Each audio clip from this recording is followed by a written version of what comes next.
Hello friends, આજે આપણે રીંગણનો ઓળો બનાવીશું. તો ઓળો બધા એમ કહેતા હોય કે અમારા ઘરમાં કોઈ નથી ખાતું, તો આજે આપણે એવો ઓળો બનાવીશું કે બધા જ ખાતા રહી જાય. તો અહીં આપણે લીલી ડુંગળી, કેપ્સિકમ, લીલું લસણ અને આપણે સૂકલ લસણ, એક મરચું અને સ્વાદ અનુસાર મીઠું અને ટમેટું. તો આ રીતે આપણે અહીંયા બધું તૈયાર કરી લીધું છે. ત્યાર પછી આપણે હવે અહીંયા એક લોયામાં ઘી નાખી દીધું છે. તો અહીંયા તમે ઘીની જગ્યાએ તેલ પણ લઈ શકો છો. તો એકવાર તમે ઘીમાં ઓળો બનાવીને જરૂર ટ્રાય કરજો, ડબલ સ્વાદ થઈ જશે અને બધા જ ખાતા રહી જશે. તો અહીંયા આપણે સૌપ્રથમ ઘી ગરમ થઈ જાય એટલે આપણે એને લસણની કળીથી કકડાવીશું. તો અહીંયા આપણે લસણની કળી જે સૂકલ લસણ આવે છે એની આપણે બારીક આ રીતે સુધારી લીધું છે. ત્યાર પછી આપણે એમાં હિંગ નાખી અને થોડીવાર આપણે એને સંતળાવા દઈશું. તો આ રીતે થોડીક વાર થઈ જાય અને બહુ બળી ન જાય એ પહેલાં આપણે ટમેટું એડ કરી દેવાનું છે. તો અહીંયા હવે ટમેટાને પણ થોડું આપણે એકરસ થાય અને થોડું ચડે ત્યાં સુધી આપણે એને ચોળવાનું છે. તો એકવાર તમે ઘીમાં ઓળો બનાવશો ને તો ઓળો જે નહીં ખાતા હોય ને એ પણ ખાતા થઈ જશે. અને જો આટલા બધા મસાલા નાખશો ને તો ઓળો તમારો ઓર ટેસ્ટમાં વધી જશે અને બધા જ ખાતા થઈ જશે. તો અહીંયા આપણે હવે કેપ્સિકમ અને એક લીલું મરચું નાખીશું.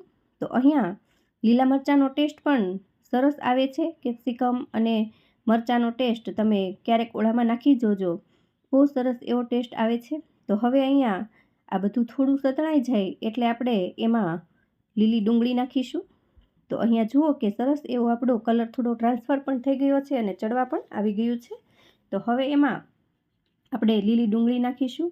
તો અહીંયા મેં થોડા લીલી ડુંગળીના પાન પણ નાખ્યા છે, તો એ પણ તમારે જરૂરથી નાખવા. તો અત્યારે શિયાળાની સિઝન છે અને લીલી ડુંગળી સરસ એવી આવી રહી છે માર્કેટમાં, તો તમને ઇઝીલી મળી જશે. જો આ રીતે તમે વધારે મટીરિયલ નાખી અને ઓળો બનાવશો તો ખબર પણ નહીં પડે કે આ રીંગણનો ઓળો છે. જો આ રીતે તમે વધારે પડતા મસાલા અને ચડિયાતા નાખશો એટલે ટેસ્ટ પણ ભાજી જેવો જ આવશે અને સરસ લાગશે આપણે આ ઓળો. અને શિયાળામાં આપણે આને વધારે ખાવાથી આપણા શરીર માટે પણ સારો છે. તો હવે આપણે લીલું લસણ નાખી દઈશું અને સ્વાદ અનુસાર મીઠું નાખીશું અને થોડી હળદર નાખી છે. તો હવે આપણે એને હલાવી અને ચડવા દઈશું. તો અહીંયા જુઓ કે જોતાં જ ખાવાનું મન થઈ જાય એવો કલર અને સરસ એવો મસાલો બધો મિક્સ થઈ ગયો છે અને ચડવા પણ આવી ગયો છે. તો હવે આને થોડીવાર ચડવા દઈશું એટલે થોડુંક ટ્રાન્સફર કલર થઈ જશે. જુઓ કે સરસ એવો ટ્રાન્સફર કલર થઈ ગયો છે. ત્યાર પછી આપણે એમાં લસણની પેસ્ટ નાખીશું. તો અહીંયા તમે જો તમારી પાસે આવી રીતે અવેલેબલ હોય લસણની પેસ્ટ તો તમે એ પણ નાખી શકો છો, અથવા તો લસણવાળી જે ચટણી ખાંડી અને તૈયાર કરો છો એ પણ નાખી શકો છો. અહીંયા મારી પાસે લસણની પેસ્ટ તૈયાર હતી એટલે મેં એ નાખેલી છે.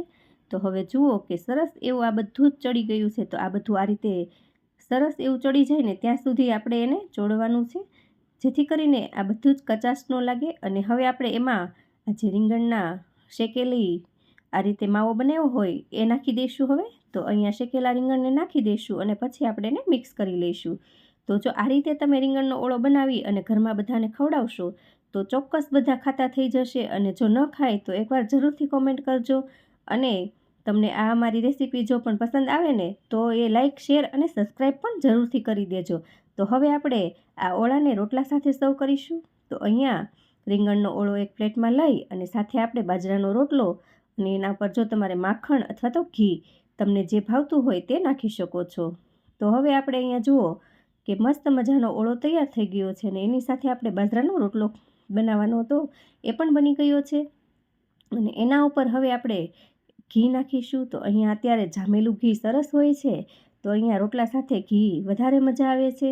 અને જો આ રીતે તમે રોટલો, ઘી અને ઓળો અને એની સાથે કાચા મરચાં હોય તો મજા જ પડી જાય. તો આ રીતે સાંજનું ભોજન કરી અને આપણે આ રીતે માણી શકીએ છીએ. હવે મળીએ નેક્સ્ટ વિડીયોમાં. ત્યાં સુધી બાય બાય.